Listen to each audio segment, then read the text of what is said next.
Good morning, everybody. Welcome to the GoBright webinar. We will be starting in a minute. Briefly just waiting for some people to drop in, and then we can get started. So hopefully you all have a nice morning so far. And yeah, we're happy to share some nice developments which have been done and which are ongoing. So yeah, hopefully everyone will like what will they be seeing today.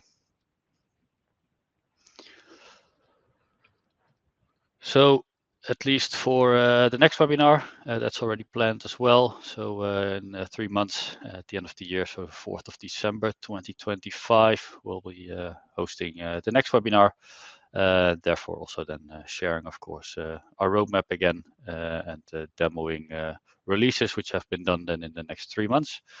So yeah, if you're excited already, then feel free to already sign yourself up for the webinar, which can be done already. And let's move on to the first topics. So the recent releases of the past months were meeting types, the template store for view, and the on behalf booking for meeting rooms. So for the meeting types and on behalf booking of meeting rooms, I will also give a brief demonstration of the portal and how it looks like and how it can be set up, so that it's clear for everyone how it works. But brief, I will give a short explanation of what the functionalities provide. So we have the meeting types, which is a request from a lot of our customers to be added to our meeting room solution. Previously in our system, all meetings were in essence the same type of meeting.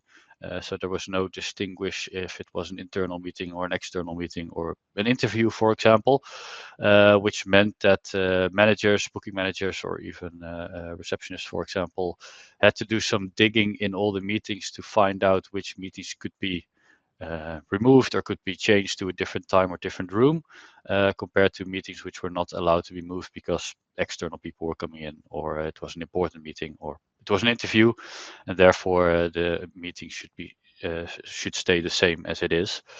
So therefore we added meeting types, which then can be selected when creating a meeting. This means that users can give their meeting a specific type, which can be customized by you as an admin. I will show you in a minute how that's done. And then it will actually color code on the timeline, for example, compared to the specific type of the meeting, just to visualize it more efficiently, which meetings are ongoing and which will be coming up, so you can manage your office in a more efficient manner. Then we have the template store for view. So that is a feature which is now in beta, so it's live for a few customers. If you're also using View and you're willing to test it, then feel free to send us a message so we can enable it for you, so that you can also start the template store. And the template store will help you actually set up your content more easily, because we will just have default templates available.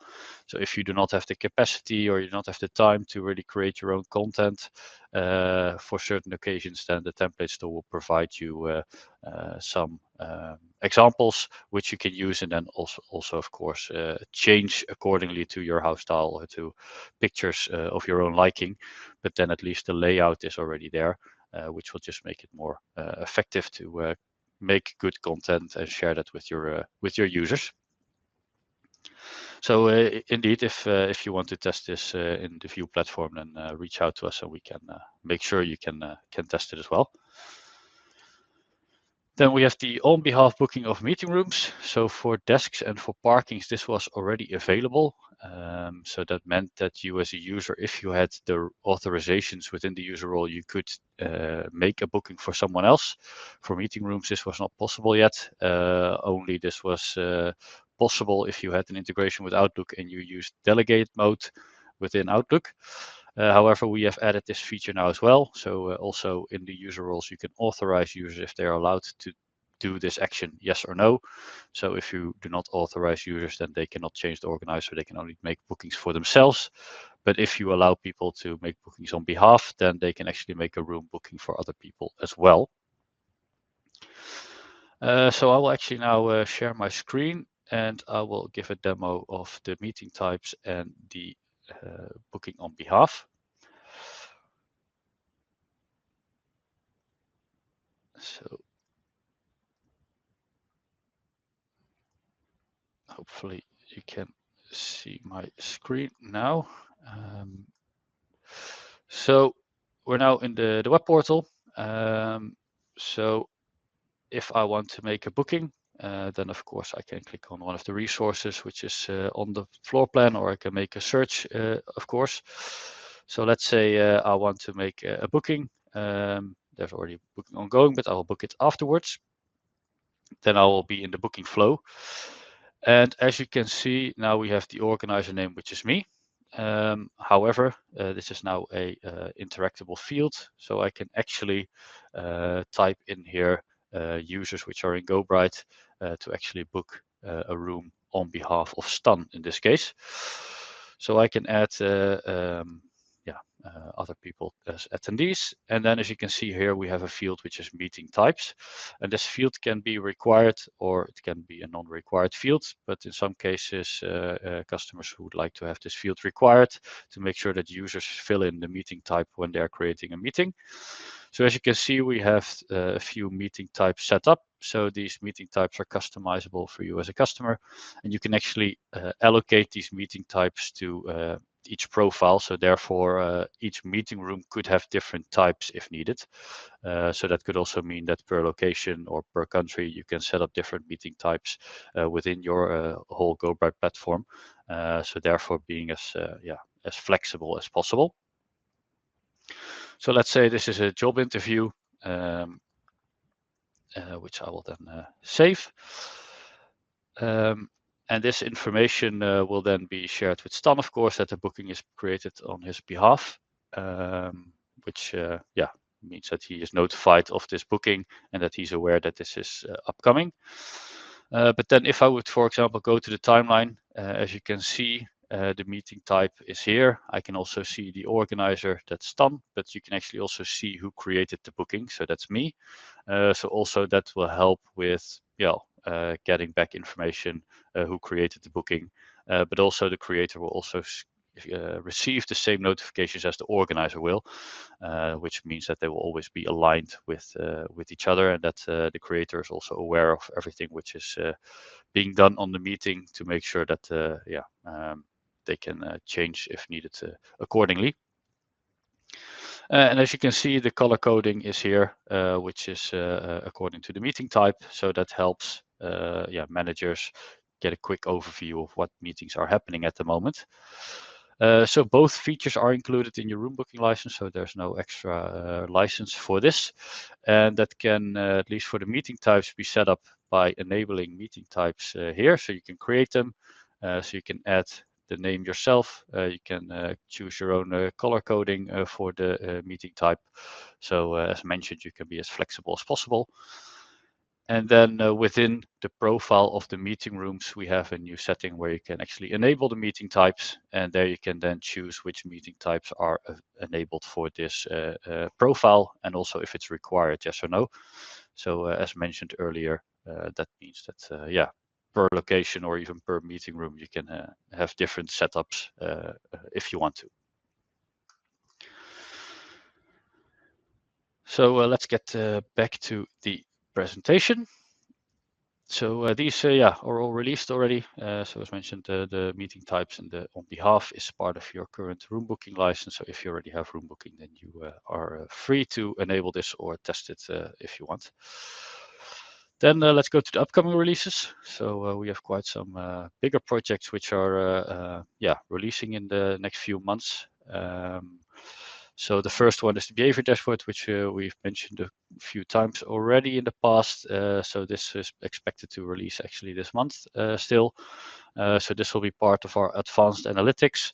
And this is a dashboard which will actually focus more on the behavior of your users. So how do they interact with the booking platform, or how do they make their bookings? Is that via external systems, via the app, via the portal? So how do they actually use the booking platform? But also looking into more, okay, what teams are in the office and when are they in the office, on what locations are they present more frequently, how much time in advance are bookings made on average, and how does that relate to the no-show detection?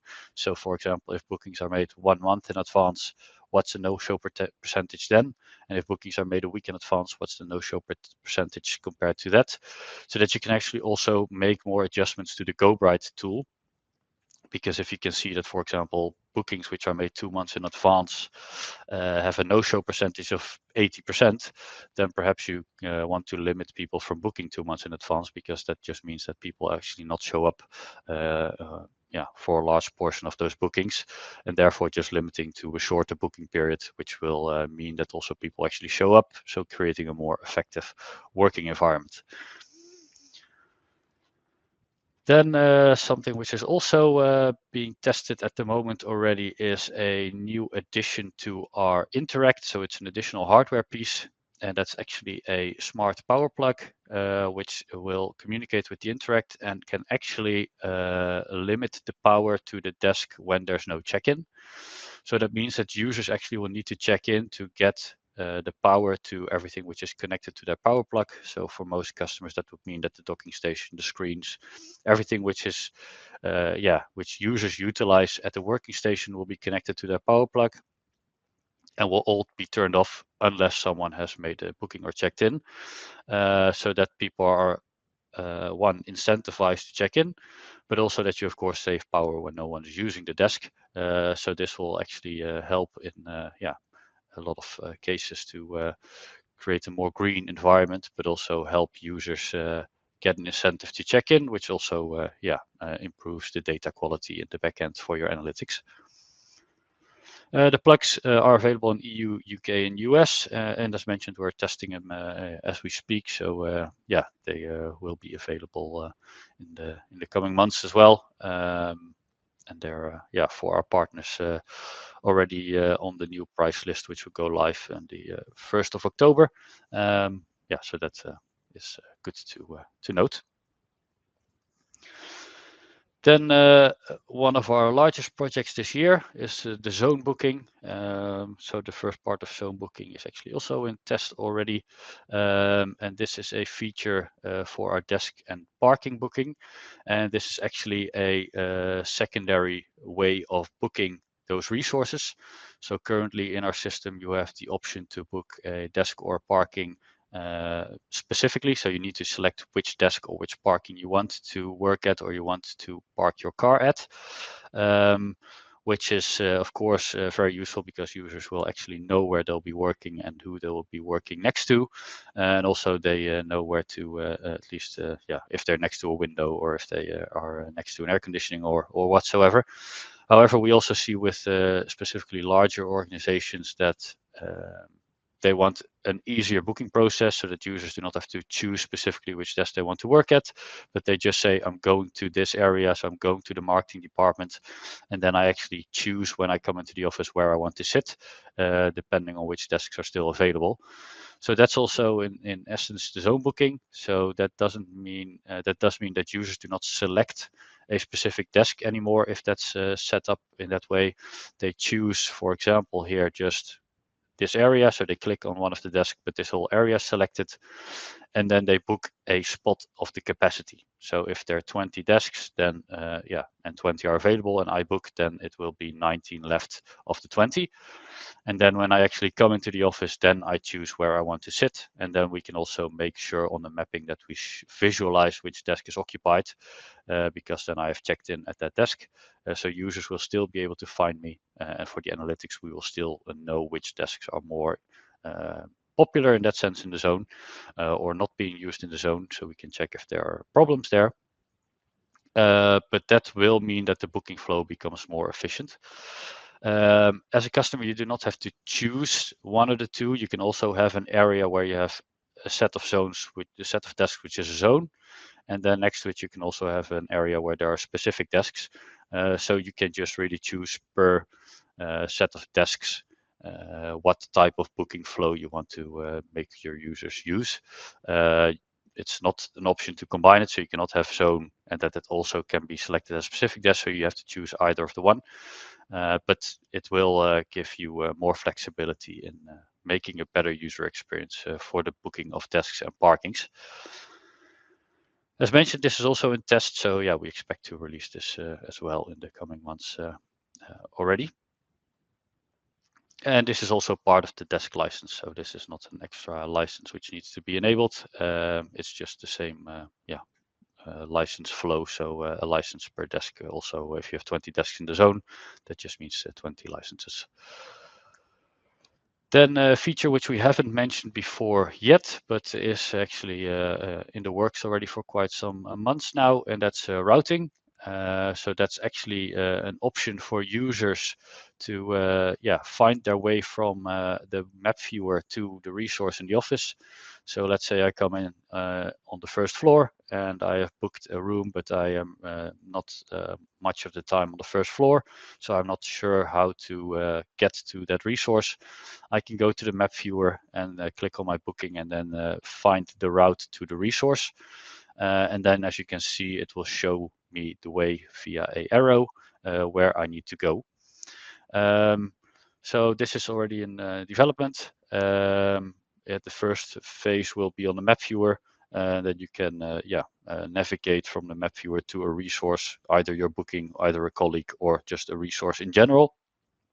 And it will also not matter if that's on the third floor or second floor. If you're on the first floor, we will implement as well that you can navigate from your map viewer to another floor so that it can go to a stairs or an elevator, and then it will open the new map, and then it will navigate from the elevator or stairs to that resource as well, which will just help users to navigate through your office more effectively. So as mentioned, we're developing this, so we also expect to release this in the next few months as well. Then something which is less user based. It's more of an integration thing, but it's an important one. It's the integration to the Graph API. So in some cases we are of course already using it, but for the Outlook integration for the calendars, so for room booking and desk booking and parking booking since a few months, we currently use EWS integration from Microsoft, but Graph API is the newer way of integrating. So therefore, we are also migrating to that way of working.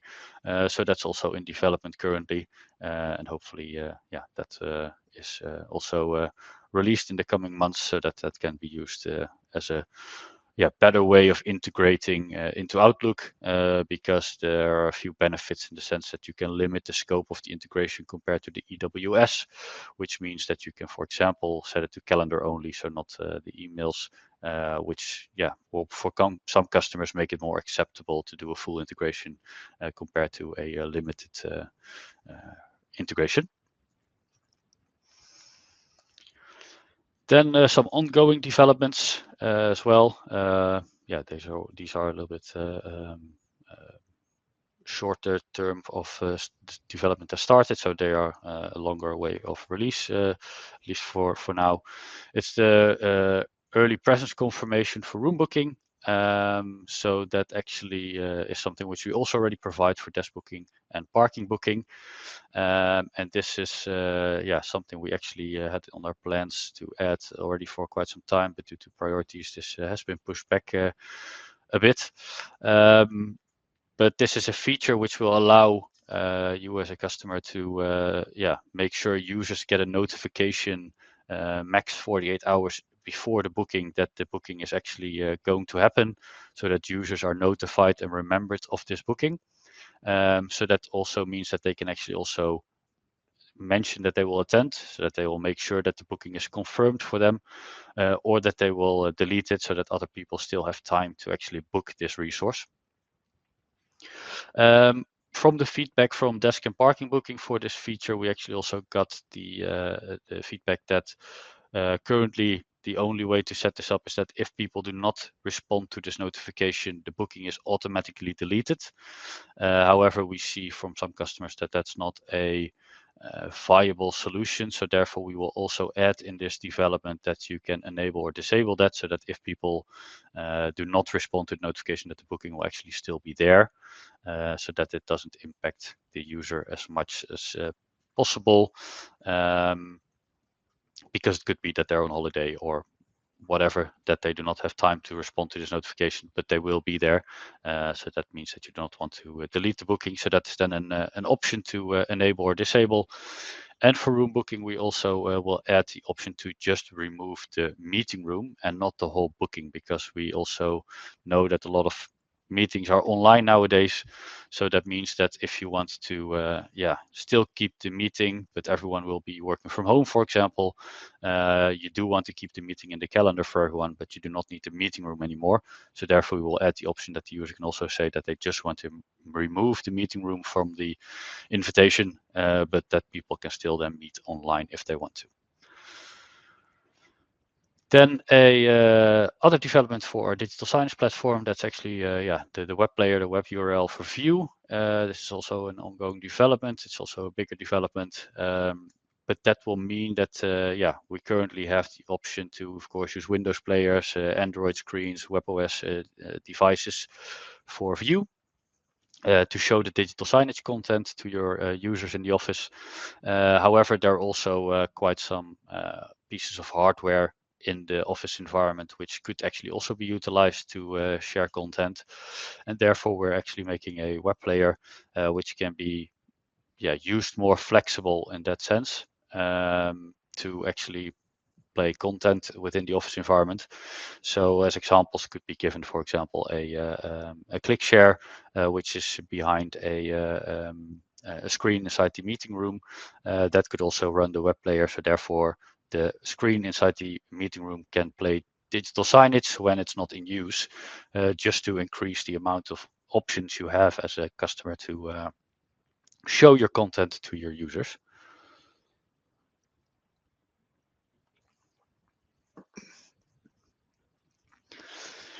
Oh,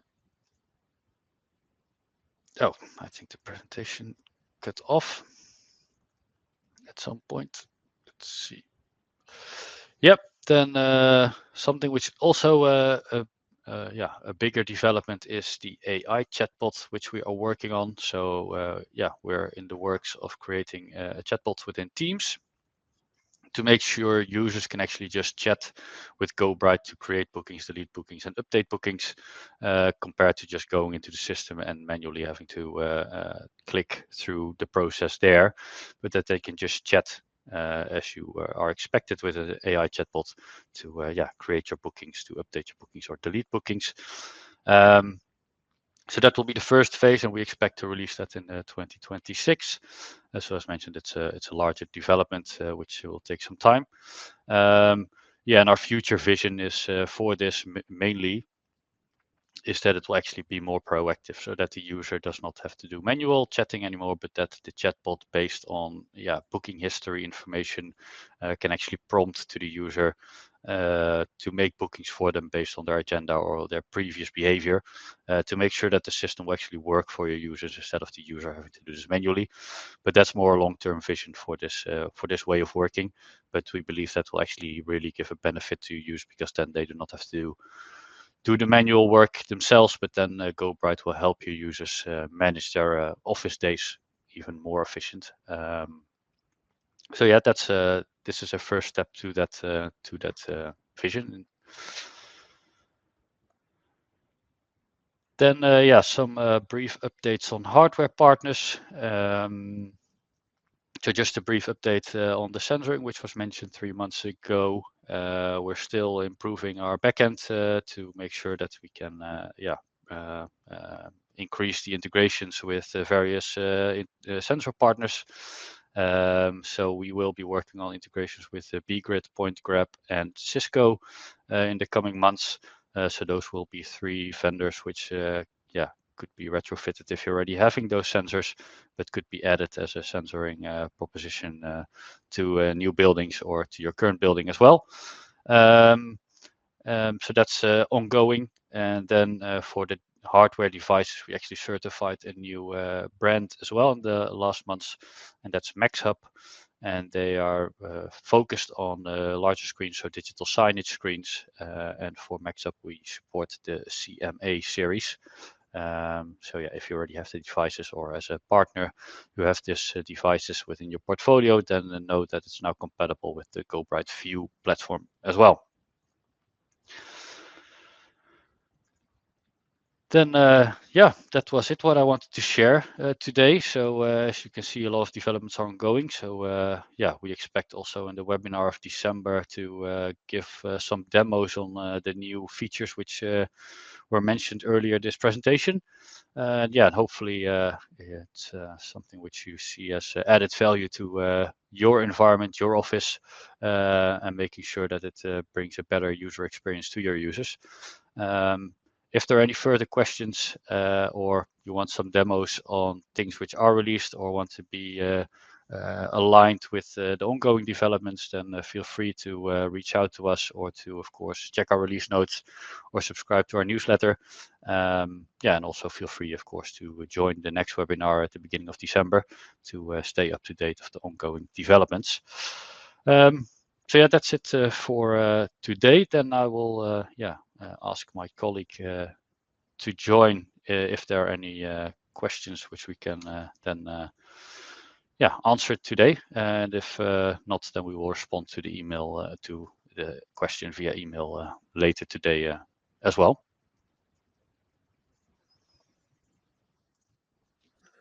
Hello everyone, my name is Alois. Thank you, Willem, for introducing me. We have a few questions. One question from Patrick, which is routing also available in your GoBright app or only in Map Viewer?